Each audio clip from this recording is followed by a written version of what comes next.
aftershocks naman doon sa Cebu, inaasahan pa na magtutuloy-tuloy ayon po yan sa PHIVOLCS. Kaugnayan kuha po tayo ng karagdagang report mula kay Bombo Bea Piniza. Inaasahan ngayon ng Philippine Institute of Volcanology and Seismology na magtutuloy-tuloy pa ang mga nararamdamang aftershocks sa probinsya ng Cebu sa mga susunod pang araw. Ito ay matapos na makapagtala ng pinakamalakas sa aftershock ang mga residente sa rehiyon na mayroong lakas ng magnitude 5.1 na siyang naramdaman kaninang 5:39 ng umaga. Ayon kay PHIVOLCS Director Teresito Bacolcol, posibleng hindi lamang ilang araw maramdaman ng mga aftershock sa Cebu at posibleng ring magtagal ito hanggang ilang linggo gaya na lamang ng nangyaring lindol sa Bohol na siyang tumagal ng halos 1.5 buwan. Ani Bacolcol, kailangan pa rin maging maingat ng publiko hinggil sa mga nararamdamang pagyanig dahil posible pa rin itong magkaroon ng epekto sa kasalukuyang sitwasyon sa Cebu. We expect these aftershocks to last for between several days to several weeks.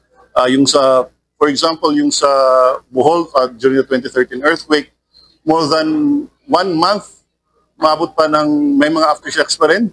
And in fact, umabot ng close to more than 3,000 aftershocks 1.5 months after. But yung sinasabi natin sa ating mga kababayan, they really have to be cautious of the aftershocks.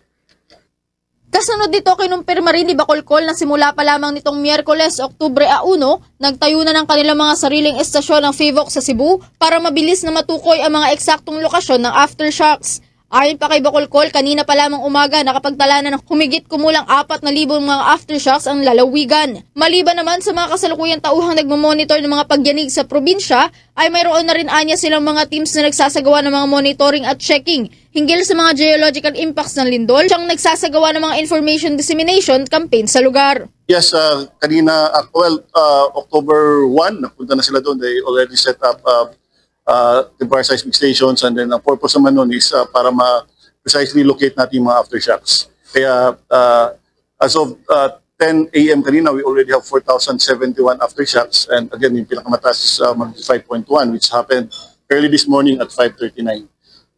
May mga teams din tayo doon na check yung geologic impacts, bakit na sa tingin nila bakit nasira yung mga bahay.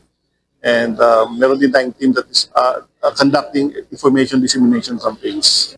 Samantala, tiniyak naman ni Bacolcol na patuloy silang nakamonitor sa kahit anumang paggalaw ng lupa at pagyanig na maaaring makaapekto pa rin sa mga residente sa probinsya ng Cebu. Live mula dito sa Taguig City, ito si Bombo Bea Piniza para sa Bombo Network News, and this is Bombo Radio Philippines, the #1 and most trusted source of news and information.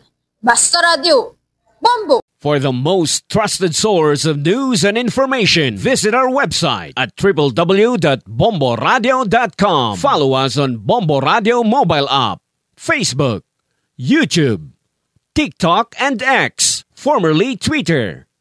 Like, share, and stay connected. Anytime, anywhere.